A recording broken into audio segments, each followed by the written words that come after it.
It's Friday, the 28th of June, 2024. The last word in podcasting news. This is the Pod News Weekly Review with James Cridland and Sam Sethi. I'm James Cridland, the editor of Pod News. And I'm Sam Sethi, the CEO of TrueFans. In the chapters today, Buzzsprout launches an app on Android. Why has the New York Times put its podcast behind a paywall?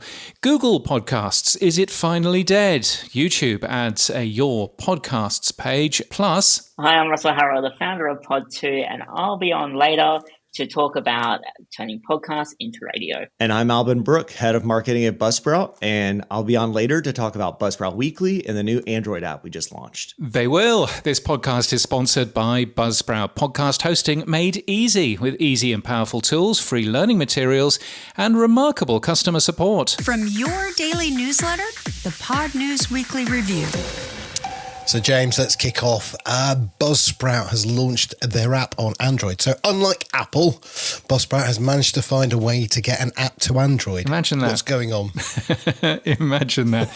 So, Buzzsprout launched for iOS a couple of months ago. It's been downloaded over 20,000 times. Apparently, it has hundreds of reviews and a 4.9 star rating in the App Store.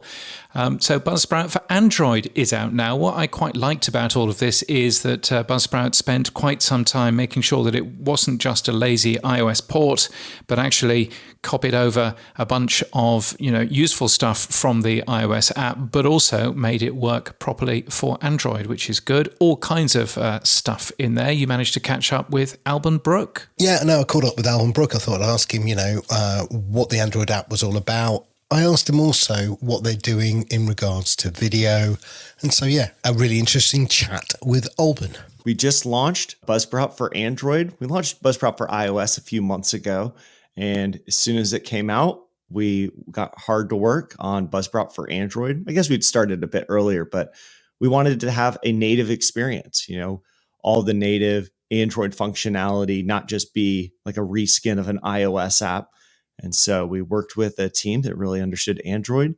And now we have a really cool Android app. Lots of podcasters are on Android. I'm excited for them to have the same experience that our iOS customers have been using this whole time. Now, look, let's go back to feature parity. So remind us what features the iOS and Android app have then. So the apps we launched to be the best companion you could get for your podcast. The way we thought about it was so many podcasting isn't their day job. So they're not at their computer all day. And we want you to be able to release your episode where it's still best to create it, which is on your computer.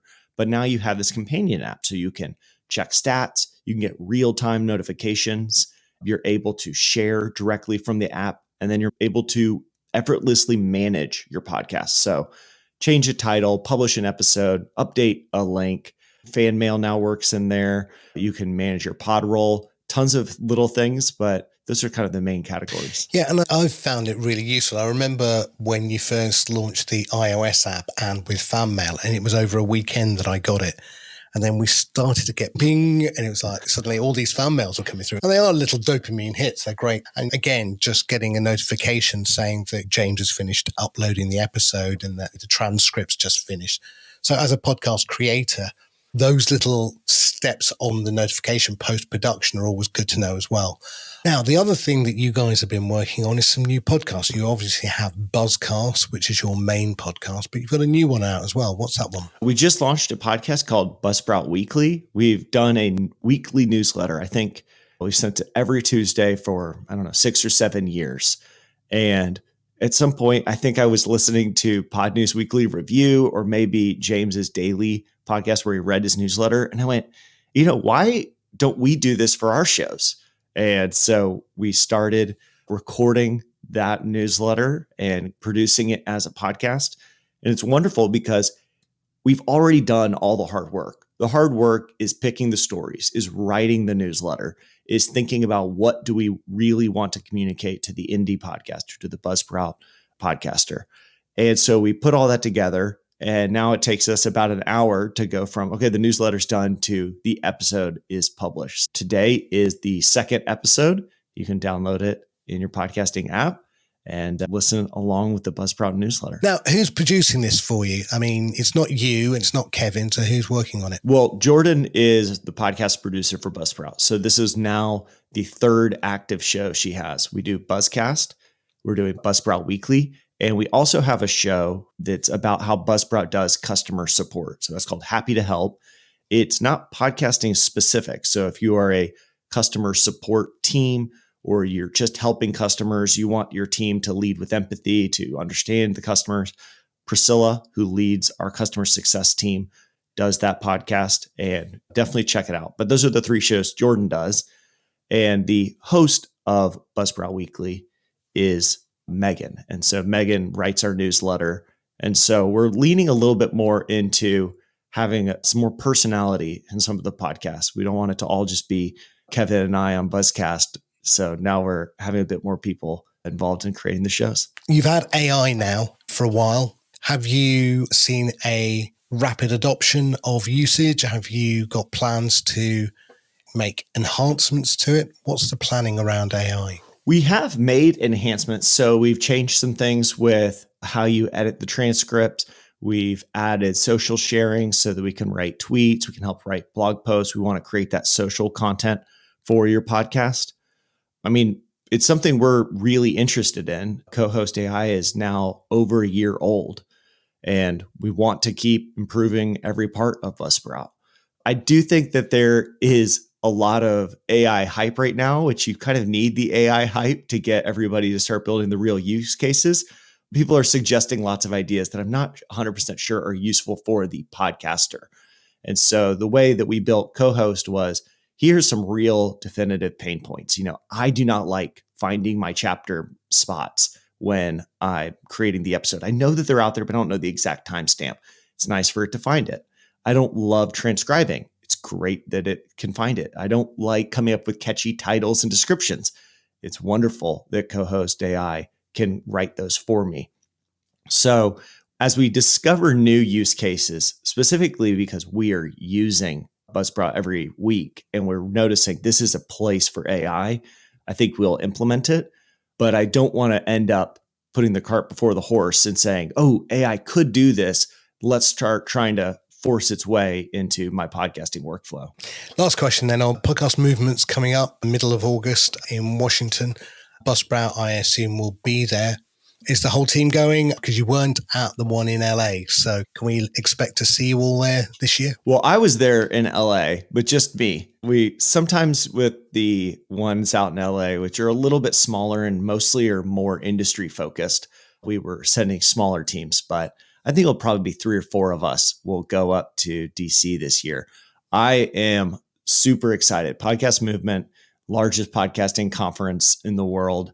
Recently had a friend from law school reach out and said, hey, I want to get into podcasting. And he now works in DC. So it's like, well, good for you. You got to come over and check out this incredible conference. And it's just a wonderful time. You know, podcasters love to talk, and we all have something in common, that we love audio. We love creating, and everyone's unique because they're creating shows about something totally different.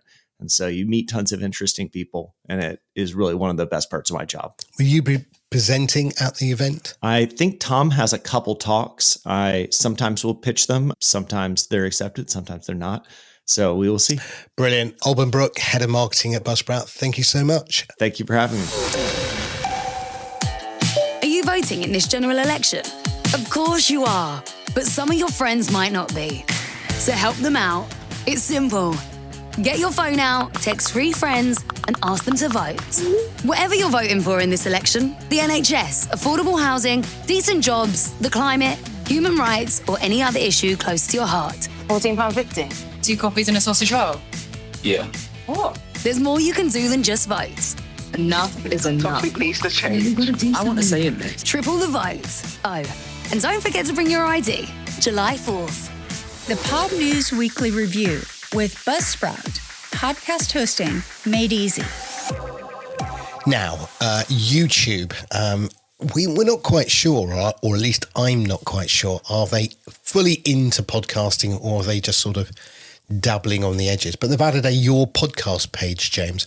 Does this mean that they are now really going for it? Well, what it does, so this is on YouTube, not on YouTube Music, for a start. I thought that podcasts were going in YouTube Music, not really on YouTube, but no, obviously they're available in both.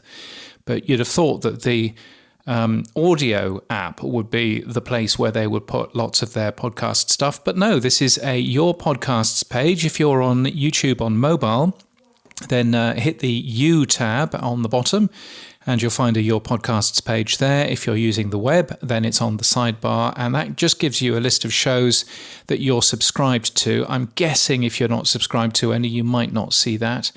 In the YouTube Music app, when I went to have a look, if I scrolled down 17 screens long, then I eventually found a thing called Your Shows in the YouTube Music app.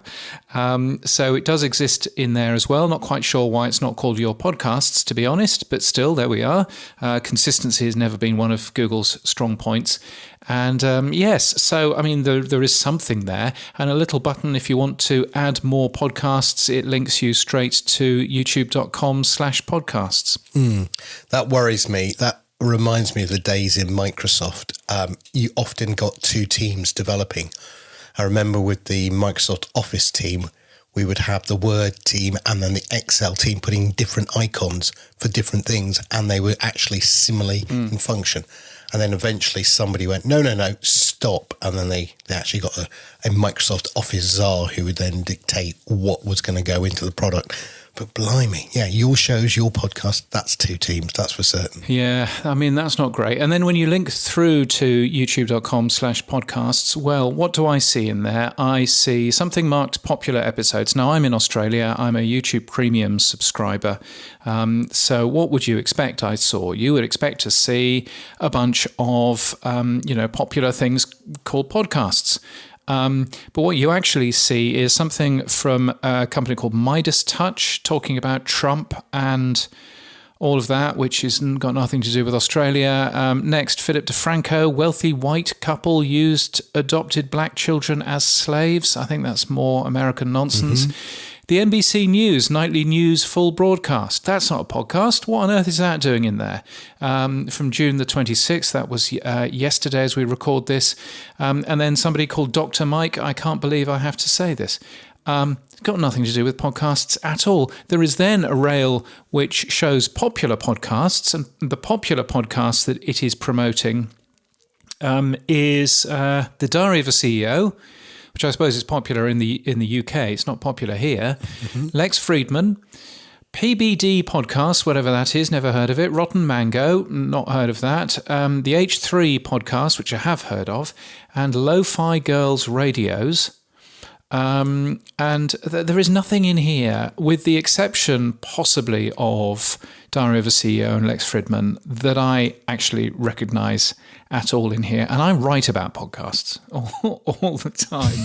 So it's I'm kind of there thinking, really, is this really the thing that's going to work? But I don't know. I'm sure that Google know what they're doing. Yeah, we'll talk about that in a minute. In fact, let's talk about it now.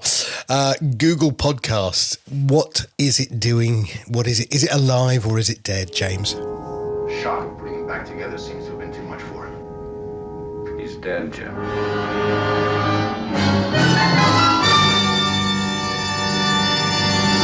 Yes, Google Podcasts was supposed to have died on either Sunday or Monday, depending on which bit of Google Podcasts you looked at, whether it was the email that we got, which said June the 23rd, or whether it was actually having a look at Google Podcasts Manager, which said June the 24th. Either way, it was supposed to die outside of the US on one of those two dates. And well, here we are. We're recording this on Thursday night, my time in Australia, and Zombie Google Podcasts is still alive. If you've got the app installed, then you can play podcasts in it. If you don't have the app installed, then you can install it. It's still in the iOS and Android app stores outside of the US. Google Podcasts Manager is still accepting new shows as well. So I don't really understand what on earth Google is playing at. I mean, I don't know if you remember this, Sam, but I remember when Google actually cared about things. It's really clear that they don't care about anything anymore. Was that when they were in their don't be evil phase before they became evil?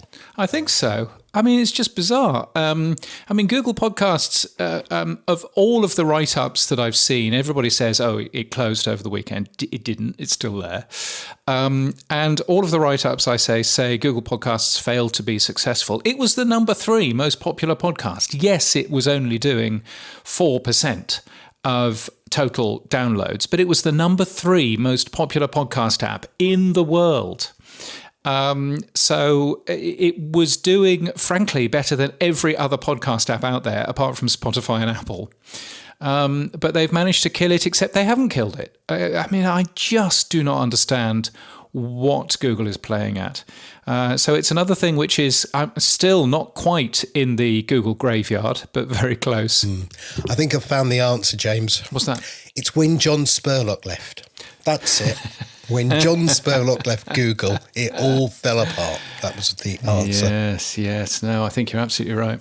Now, James, I never understand this, so you're going to have to explain it to me again. Who's now number 1? Oh, yes. So PodTrack have always claimed that the iHeart audience network, that's all the shows that iHeart sell, is the number 1 network in the US. So that's how iHeart gets to turn around and say number 1 for podcasting. It's nothing to do with the iHeartRadio app. It's all to do with reaching as more people than anybody else does. And I'm sure that that's the case. What's always been interesting and quite amusing is that Triton, who also have a US podcast ranker, who, by the way, are owned by iHeart, they have never measured iHeartMedia. So they've always said that SiriusXM is number 1.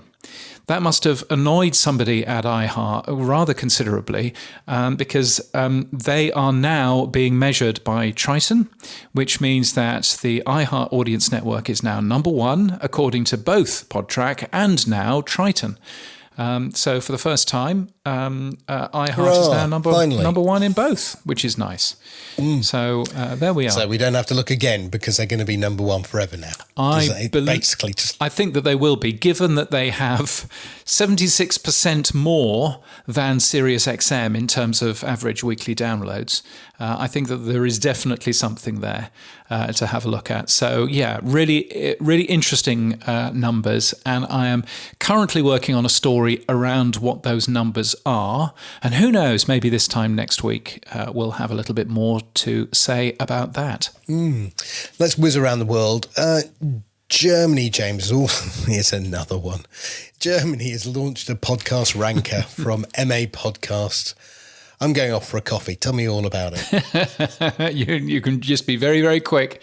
It's just another podcast ranker. This is a German one. It's been going actually for the last couple of years. But May 2024's ranker is out. Mordlust is number 1, which is a true crime show. 5.4 million downloads in May, which is pretty good, given that there are only 132 million German speakers in the world. To get 5.4 million downloads, which is about 1 million downloads per episode, is not bad. So congratulations to Mordlust being number 1 there. MA Podcast, like all podcast rankers of this type, only measure participating publishers. In the UK, podcasts have more listeners than ever, according to a new study from Edison Research. Some really nice data from the UK in their Podcast Consumer UK edition. The data says 42% are monthly podcast listeners, 30% listen weekly. And in People News, Jess Mott has joined Ad-Large Media as Director of National Digital Partnerships. There's an SVP of Client Services at Adopter Media, Adam McNeil. He's been working for that company for quite some time.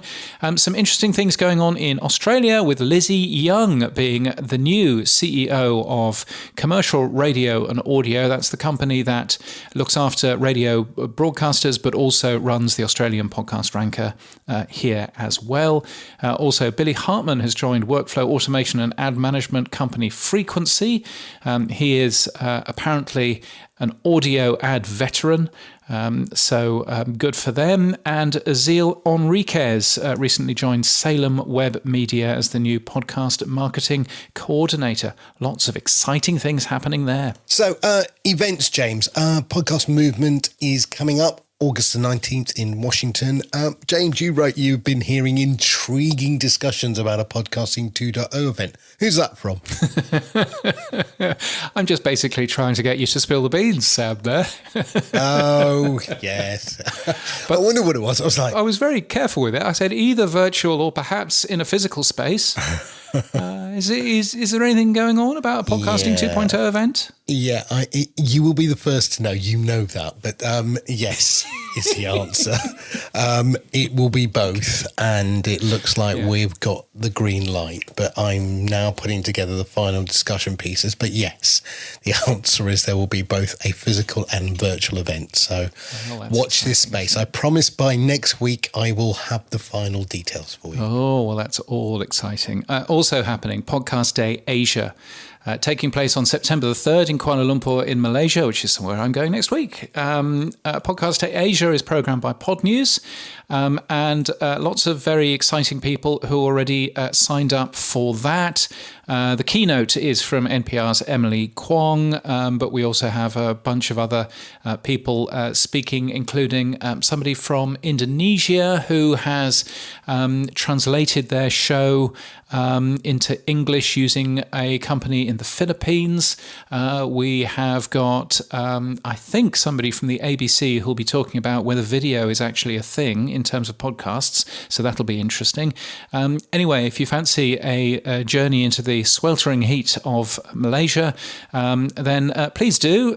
September the 3rd, tickets just $99, and you can use the code PODN10 to save even more on that. And there are more events, both paid for and free at PodNews, virtual events or events in a place with people. And if you're organising something, tell the world about it. It's free to be listed at podnews.net/events. The tech stuff on the Pod News Weekly Review. Yes, it's the stuff you'll find every Monday in the Pod News newsletter, and here's where Sam talks technology. I thought I'd whiz down to your part of the country. On the other side, I've now got the geography of Australia worked out, where you are and where Perth is. It's sort of, nowhere near you, really. No. You're nearer to London than you are to Perth in some cases. But that said, lovely guy, Russell Harrower, over at PodToo. So I thought I'd ping him. We've been chatting for a little bit, but I want to find out, first of all, who or what is PodToo? So PodToo is a hosting platform that allows people who want to get their radio shows syndicated to radio stations around the world in a easy URL method. One of the advantages for us is that we're actually able to track listeners live. So we're actually able to report back to the radio show and say, look, you got, for this episode, 3,000 listeners. The beautiful thing about PodToo is that we also podcast all of the radio shows, so it allows people to be on demand.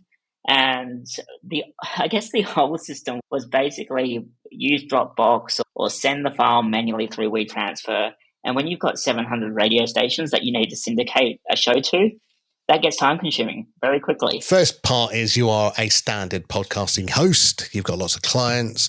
Second part is you've got this cool, I suppose, broadcast to podcast solution. But in your case, it's podcast to broadcast. It's the other way around, right? Yeah. So basically it's make a show and then get it on radio as quickly as so it's podcast to broadcast rather than AfriPods, which we were talking to Kevin last week, taking a live radio feed and then putting that out as a podcast. And what you're doing is helping podcasters syndicate their content to multiple radio stations, correct? Yeah, very correct. So basically the idea came from me. I had to have brain surgery to remove a growth, not cancerous, thank goodness. My background is I own a radio station and I need that radio station to run without me. So it needed my syndication partners that we get shows from to be able to upload the shows somewhere where I could program all of the data that needed, all the shows, so that I knew for that time period, even if I was dead, my station would keep going. So That's how it came about. Honestly, there's no real like, oh, I was bored one day. It was literally, you might die. Let's go and create something that will keep your radio station on air. Okay. So in perpetuity. Right. Okay. Now, fast forward. So that's really how the idea came about. So we've sort of covered off why PodToo and where you came from. What is your technical background in all of this? You said you were in radio, but were you in radio as a broadcaster or as a technician or both, or what was it? So I loved radio since I was a kid. I was that typical kid with a tape deck and playing the song, and then with the microphone, the commentating. And so I've been volunteering at radio stations since I was 16 on and off.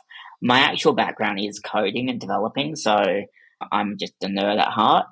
And to me, it was like, here's a problem. We can fix it. Let's fix it. Radio is so powerful. It's a way of telling stories. It's a way of connecting to the community. It's a way to just let people in your local area know what's happening. And that's kind of been lost. I hate to say it. Like, commercial radio is literally about shouting, ring up now to win $10,000. It's not about that breast cancer survivor or that non-profit or the homeless. Where's those stories? Those stories, sadly, have been moved to podcasts. I'm not saying sadly, but meaning it's actually harder to find those stories because you're competing with God knows how many podcasts. They're sometimes really hard to find. And a lot of our clients who use PodToo, they go, I just want to be found. I want to be connected to people. I want to be able to make a business out of this. I want to be able to share my knowledge with the world. And this is where, if done correctly, radio can be the voice for the people. It can be the place where you share ideas. It can be the place that you connect. It can be like a lot of people go, oh, radio can't be interactive. DRM1 is the first to basically bring comments and polls and questions and all that kind of stuff into radio so that when you're listening, if you like something, tap it and it will take you somewhere. We are all about trying to make radio as interactive as possible, and it's powered by PodToo. What you and I have been talking about over the last couple of weeks is a thing that we're proposing to the podcasting community. So it's not a standard yet. We hope it will be. Called medium equals radio. And what we're trying to create and what we have created manually is a DRN1 radio feed, a publisher feed, but it's a radio feed. We're trying to differentiate between different feeds. So Wondery would be a publisher feed, and then you might get an audio book feed, and then you might get a other feed. So DRM1 has at the moment 12 shows in that publisher radio feed. And what we're talking about now is you going to use what has been made part of the Podcasting 2.0 standard, the publisher feed format. So you're going to take each RSS feed and you're going to add a podcast publisher with a URL link to this feed that you're going to create. Yeah. So as a business, PodToo will manage the hosting, manage the technical challenges of adding this new publisher feed, and then managing that publisher feed on behalf of DRM1. And we're going to see if that works, step one. Then we're going to add the live item tag to the shows and then see if we can create a schedule out of that. And then thirdly, and the bigger challenge is, how do we take syndicated shows that you've got across multiple radio stations? And finally, the fourth big problem, just to add to the pie, is we're then going to try and geolocate those in a way that means that if a show's syndicated across multiple geographies as well, that it's not made available. Let's just take a step back. Podcasting 2.0. Where do you think the world is right now? Sorry, I just realized that's a massive question to address. Right. No, hang on. Let me answer it because I think this is a really good question, because I literally did a post on the copyright and I spoke with a great lawyer, a friend of mine.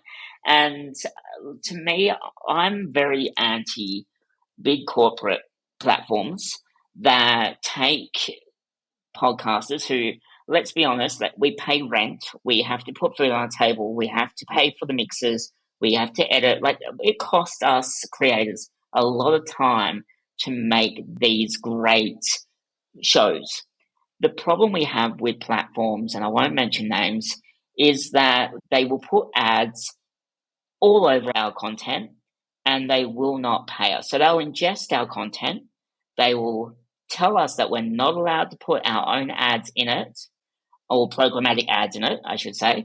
And then they will put their own programmatic ads in it. And if you do not meet the minimum requirement to generate revenue, that company will take those dollars and use it for them. Now, this is where it bugs me, because podcasters are no different to musicians. We are creators. We create beautiful content. We deserve to get paid. Simple as that. No, I fully agree. And I think actually the way that podcasting is going with live shows of their podcasts, with merchandising, looking at multiple revenue streams, different ways, I think podcasters and musicians are in the same boat. You know, in the long tail, they are trying to find their audience. They're trying to find the audience who will then support them. And that support can be in micropayments. It could be in subscriptions. It could be through buying merchandising or tickets to events. So yeah, it's all going the same way. Look, I'm most probably the odd one out where this is my view, and some people will hate me for it, but that's okay. I just think that if a company is going to make money off of, well, let's be honest, platforms have to pay musicians for the music, whether or not they play an advert or not. Like YouTube pays dollars per stream or cents per stream. If they're ingesting our content, then I expect that they would be paying our content creators, even if it is just pennies or not even a cent. Like if it's 0.0008 cents, that is still better than nothing. And that's where I just think that we need like a podcast creators association to actually say, look, we need to be treated like a creator, because it is our copyright material that we are giving a platform, and we're happy to give it. But if you're not going to support V for V, then pay us through some sort of means. And don't put these stupid rules saying you have to get 10,000 subscribers or whatever it is. Like, you're making money, let us make money. So these are real conversations that we're having with creators. And this is why it's exciting to be part of the Podcasting 2.0 community, because we can see that our creators want this. It's just, how do we educate the listeners? It has to be that we work together as a community. We can't just go, oh, well, I'm not talking to you because you're a competitor of mine. I love talking. Like, some of the best people I talk to is Todd from Blueberry. It's fantastic conversations we have, just because it's not about competition. It's about, okay, well, this is what we're doing. What are you doing? Like, help each other. It's the rising tide raises all boats strategy, fundamentally, in the community. And the community is very good at that. Russell, look, if anyone wants to find out more about PodToo, where would they go? They can head over to podtoo.com. You can find me on the podcastindex.social under Russell. You can stalk me on True Fans. I'm on there. So, yeah, you can find me on LinkedIn. So, Russell Harrower. So, yeah, that's where they can find me. Russell, thank you so much, mate. And, we'll have an ongoing conversation about radio to podcast or podcast to radio. Look forward to it. Russell Harrower from PodToo. There are full versions of that interview and all of the others in the Pod News Extra channel. What else is going on, Sam? Well, I saw you talking about something called skip days. I mean, we were talking with Russell about adding the update frequency to his shows, but you used something called skip days. God, I had to get a 1.0 website out and flick back through it to find what you were talking about. What are skip days? Yes, well, it turns out that the RSS standard includes two things, one called skip days and one called skip hours. This is the standard. So you can add these into your RSS feed today. And what it basically says is in the podnews.net/RSS feed, I have skip days of Saturday and Sunday because I never publish on those days, and so therefore please don't even bother coming to my RSS feed and having a look. And I thought to myself, well, that's interesting. That's a piece of information in terms of the spec that was added in 1997, and I was basically thinking no one will support this at all. It's a complete waste of time, but it's also tiny, and so therefore I might as well add it to the RSS feed anyway. I added it to the RSS feed, and it turns out that has dropped the traffic to my RSS feed by 4% on Sunday compared to the previous Sunday, so it does seem to have worked. 800 fewer requests, which is a nice thing. Yes, just sort of worthwhile having a look at the actual spec, hence why I get a little bit grumpy when I see people trying to reinvent wheels that have already been invented in the RSS specification. But I think, skip days is a really simple and straightforward one. Sorry, are you becoming Dave Weiner now? I'm not becoming Dave Weiner. Dave Weiner, now that he's podcasting again, gosh, he's turned into the grumpiest man on earth in terms of podcasts, hasn't he? Moving on, congratulations, John Spurlock, OP3, now measuring over 17 million IAB-style podcast downloads a month. Nicely phrased, John. Very impressive. A headliner, Neil Modi, out of the New York area.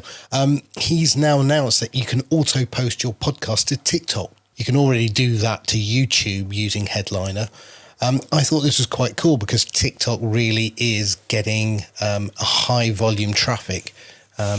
Should we set ours up, James? Should I put TikTok as one of our endpoints for this show? I mean, you're welcome, if you like. I gather that what it does is it grabs individual clips and shares those. It doesn't automatically post the entire show because nobody will listen to this show entirely on TikTok. But I think it'll do some quite clever things. Yes, by all means, have a play with the Headliner.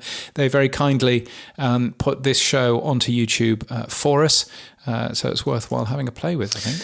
Now, this one I do want to ask you a little bit more about. Castro now supports WebSub. Now, I do know what WebSub is, and I do know what PubSub Hub is, which was the original name for WebSub. But Pocket Cast also supports WebSub and Podping. My question is, why should we support both? I think we support both because we kind of have to support both. WebSub is used far more widely than Podping is. WebSub is also used by RSS readers, and there are an amount of people who listen to shows using RSS readers as well. And so I think actually supporting WebSub, it takes no additional time, really. It's one line in the RSS feed, and then it's an additional ping that you're making anyway. If you're making a pod ping, then just make an additional ping to the WebSub hub that you are currently using. So I don't see that there's any particular issue with supporting both of those. No, it's just... who doesn't support Podping now, though? Oh, I mean, plenty of people don't support Podping. If you have a look, I mean, Apple doesn't support Podping. Spotify doesn't support Podping. There's a bunch of people who don't support it. It's much more complicated on the podcast aggregators end than it is if you are a podcast host. There are a bunch of podcast hosts who do support it. There are a bunch that don't, Libsyn. And from that point of view, then it's easy enough to support it if you're a podcast host. It's nowhere near as easy if you are an aggregator, but that's fine. We don't have to worry about any of that stuff. But, I'm a big fan of if it doesn't cost any more to support multiple standards that are out there. I mean, Dave Weiner, talking about Dave Weiner as we were earlier on, Dave Weiner is very grumpy about WebSub, which he's only just found out about. And he says that this is a rebuild of RSS Cloud, whatever that was. And I noticed that his new show has an RSS Cloud link, but doesn't have a WebSub link. I mean, it must be amazing waking up after a long snooze to find out that things have moved on without you. But yeah, so yes, but I think WebSub is a fine thing. Pocket Casts, for example, supports both. So that all works. Boostergrams, and fan mail. On the Pod News Weekly Review. We've only got one boost this week as well. Has anything gone wrong, Sam? The Olby apocalypse. Yes. We've got 500 sats from Alan C. Paul. He's basically just... Yes, he's just basically given us 500 sats as a boost. Yeah, I was trying to read what was the message. No, there's no message. There's no message. Okay. Alan C. Paul, thank you. Thank you also to streams from people listening. The Late Bloomer Actor, Brian Ensminger, Cole McCormick, Alan C. Paul, Dave Jackson, Frillus. That's a good name, Frillus. Gene Bean, Nick, Adam Curry, I've heard of him, C. Brooklyn 12 and Dwev. We got a total of 14,078 sats in boosts, and if you add all of those up, then that's a total of $8.86 this week. So thank you very much. That is shared by Sam and I, and we normally just spend it on a beer for other podcasters, so that's a nice thing. Thank you also to our power supporters who are paying mostly $5 a month. Dave Jackson, Mike Hamilton, Matt Medeiros, Marshall Brown and Cameron Moll. If you want to join them, weekly.podnews.net is where to go. So what's happened for you this week, Sam? Quite a bit, really. I've spoken with Guy Martin and Nathan about a new merchant proposal. So we enabled events this week. We did our first event with PodLife. That's now totally live on TrueFans, and we sold our first tickets. Nice. So that all worked perfectly. We're now putting in a new merchant tab onto every podcaster, and we will enable artists and podcasters, if they want, to upload merch and then to be able to buy it directly through either Stripe or use fiat currency if they have it in their wallet. So yeah, that was quite cool. We'll have that working. James, you might be able to help. I tried to find blogs from podcast publishers that existed. So I went to Wondery and I went to The Rest is Politics and various others, and none of them have blogs anymore. I mean, is it official? Blogs are dead now. Yes, I saw you posting about this on Mastodon earlier on. There are a ton of RSS feeds from podcast companies. I mean, Acast has one, Osha has one, Audacity has one, Blueberry has one, and so on and so forth. But yes, they are really, sometimes can be really hard to find. Quite a lot of the newer companies just don't bother with RSS feeds at all anymore. And, you know, I notice a bunch which have stopped working for some reason. I mean, Fountain, for example, you'd have thought that Fountain would have had an RSS feed, and it did at one point. It doesn't anymore. So, you know, there are a bunch of these tools. But yeah, I mean, I'm trying to work out how many RSS feeds that I follow to put the Pod News Daily together. Quite a lot is the quick answer. Okay. It's yeah. So, but yeah, they're just not very easy to find, and they don't do them in a very, easy way.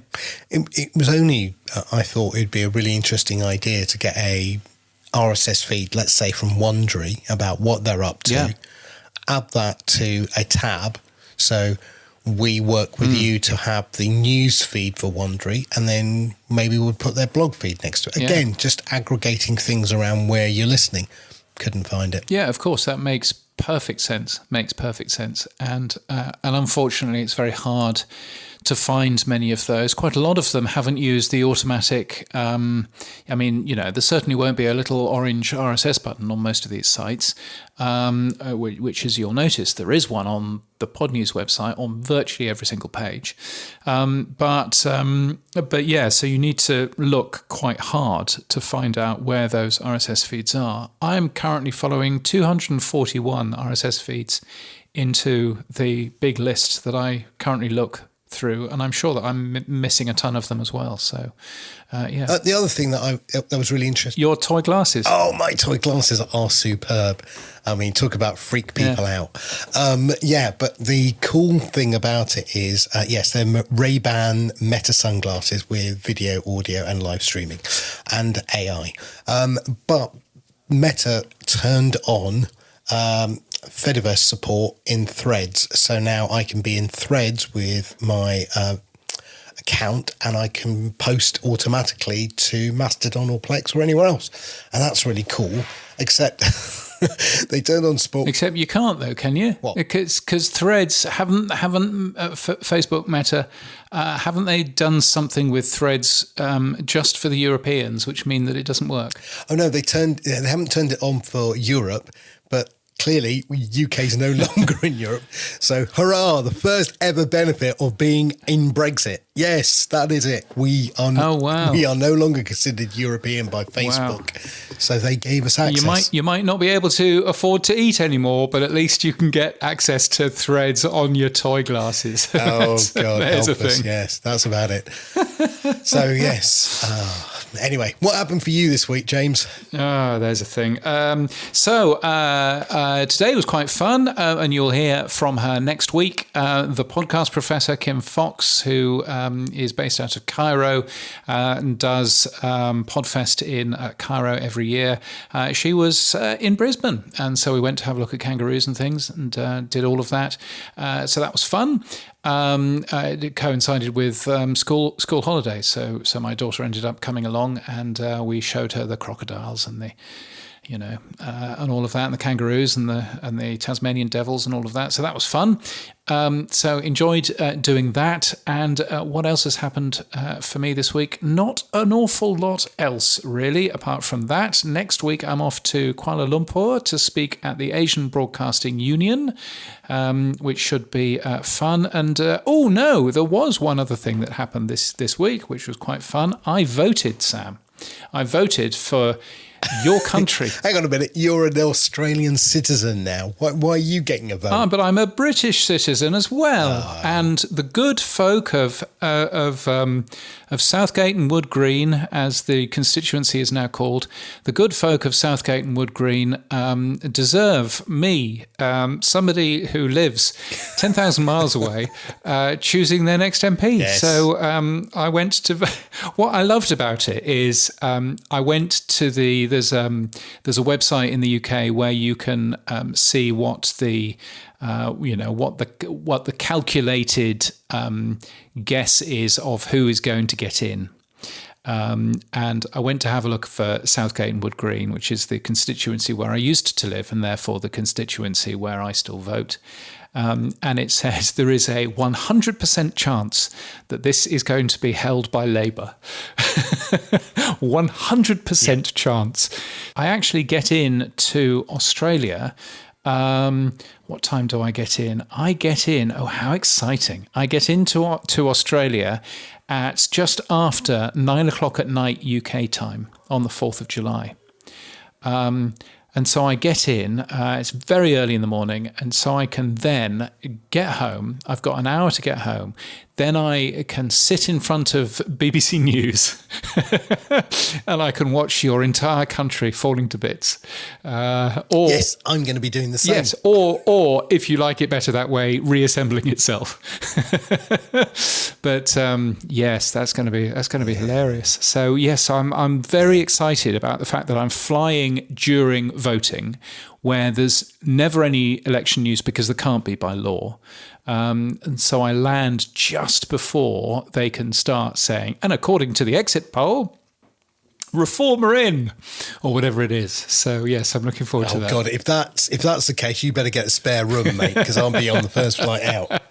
Yes, I would doubt that very seriously. But anyway, so that's all of that is exciting, isn't it? And all of that is going on. So we'll need to work out when to record this show next week. But that's it for this week, though. If you enjoy the podcast, the newsletter's better. You can find it at podnews.net and the Pod News Daily, wherever you get your podcasts, particularly if you're a fan of Shaun of the Dead this week. And there are longer interviews in the Pod News Extra podcast as well. I'm just going to say, just a hint to America. We do our elections in 6 weeks. It's done. It's over. Not a whole bloody year. Anyway, you can support this show by streaming sats. You can give us feedback using fan mail or send us a boostgram. No one would have heard that part, James. We're okay. No, and I would say, just as a hint to both the US and the UK, here in Australia, you get fined and a criminal record if you don't vote. Exactly. So there you go. Our music is from Studio Dragonfly. Our voiceover is Sheila D. And we're hosted and sponsored by Buzzsprout. Podcast hosting made easy. Get updated every day. Subscribe to our newsletter at podnews.net. Tell your friends and grow the show. And support us. The Pod News Weekly Review will return next week. Keep listening.